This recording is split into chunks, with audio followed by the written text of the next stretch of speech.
Meanwhile, the so-called Economic Reform Roundtable had its second day of meetings today, all conducted behind closed doors, no phones allowed, all highly secretive. The PM, Treasurer and their hand-picked group of business, industry, union and think tank advisors will all have a casual knees up at the Lodge tonight. But already the signs are pretty underwhelming and predictable for a Labor government. One idea that got a run yesterday was an extra levy, let's call it a tax, an extra tax on businesses to fund training schemes. Yeah, more costs on business and a bigger role for unions. Who would have thunk it, eh? And it gets worse. Teal MP Allegra Spender is part of this show. Who knows why? Maybe they needed to hear from more Green left millionaires.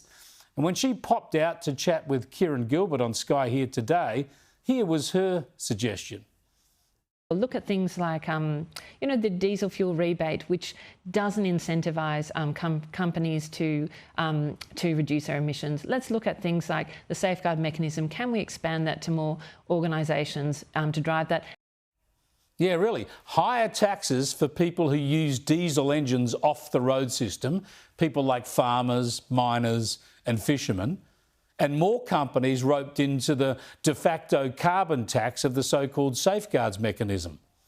So instead of freeing businesses up, lowering taxes, making energy cheaper, two ideas from Spender to make energy more expensive and increase the costs on business and therefore on all of the rest of us.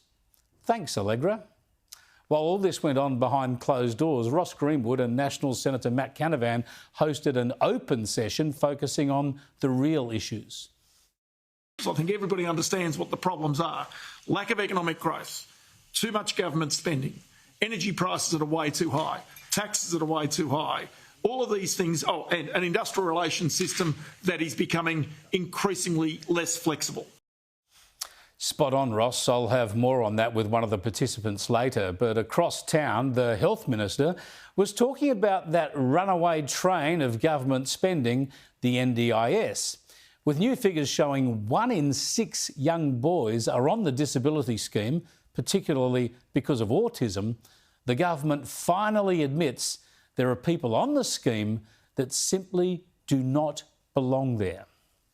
Tens and tens of thousands of young children with mild to moderate developmental delay or autism are on a scheme set up for permanent disability.